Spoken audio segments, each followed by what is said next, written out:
Well, now to a special report. The CBS12 News I-Team continues its investigation into the state's guardianship program.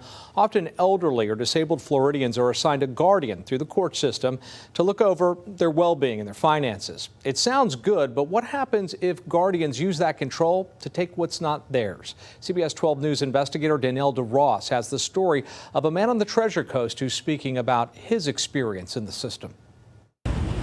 I like to go to church. Hey, were you at worship night? I like to go to theme parks. They put actual lemons in there. I like to go to the park. I like to go all kinds of places. One night I came here and I just watched the sunset. Michael Lincoln-McCreight is a man on the move. People know me everywhere in Port St. Lucie. Literally everywhere.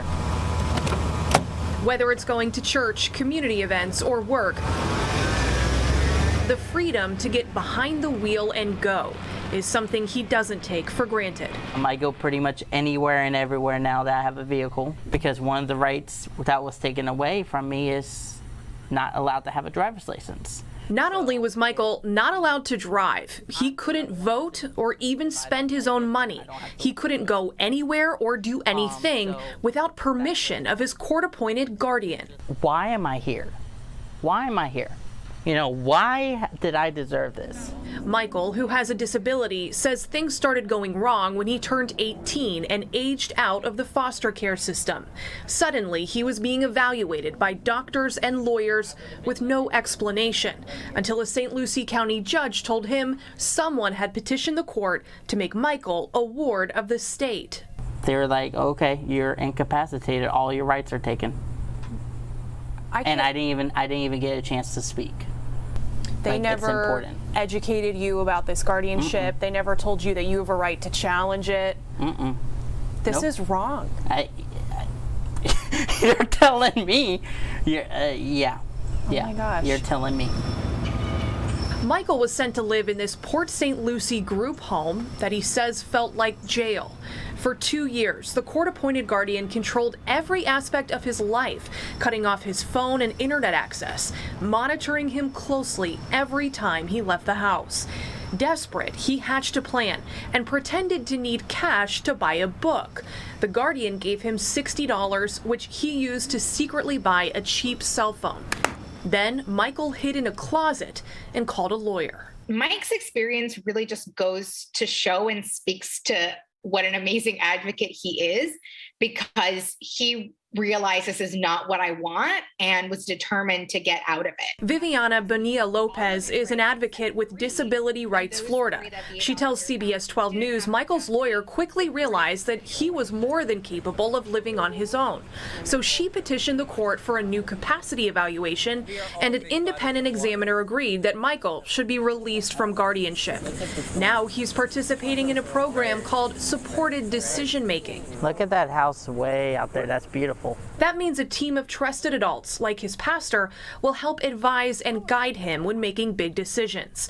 Michael is the first person in Florida to get out of a guardianship using the supported decision-making model, and his case has already had an impact on others. It's something that is definitely gaining momentum, and we're trying to educate the courts and judges about this. The fact that somebody like you could be placed into a guardianship, what does that say about the system? That there's cracks in the system that's not being fixed.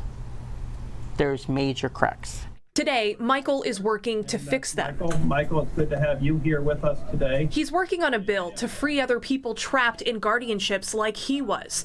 Asked to serve on a statewide guardianship task force with clerks, judges, lawyers, and advocates, he represents wards. And I look forward to making a difference in the guardianship statutes. This new task force is taking a critical look at the entire guardianship system and will ultimately recommend reforms to the Florida legislature. This is something where we should be the leading state in the union as far as having the best guardianship program out of any 50 states, and we don't.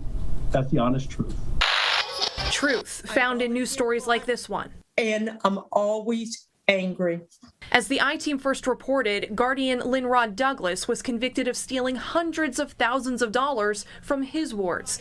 And it goes far beyond embezzlement. Other guardians have been charged with mismanagement, neglect, even abuse. Michael and Viviana want judges to consider supported decision-making first before putting someone in a guardianship.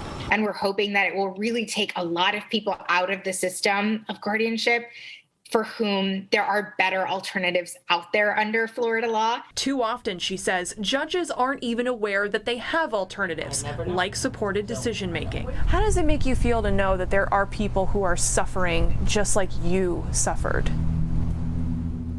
PO'd, upset, ticked, but that's why I'm doing what I'm doing to make a difference in people's lives. In the meantime, Michael is enjoying his newfound freedom. Drive like the wind. He's got a busy social life, What did it taste like? an apartment, When I'm with Guardian Angels, I have full gear. and holds down a job as a security officer at a local country club. If the people who put you in guardianship could see you now, what do you think they would think of your life?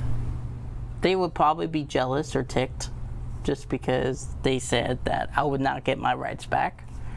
But maybe they'll be proud of me. You never know. The bill to prioritize supported decision-making didn't make it out of committee last session, but people working on the law are confident that legislators will revisit it next year. They say right now there is so much more awareness and interest in guardianships, so momentum is growing for reform. Danielle DeRoss, CBS 12 News.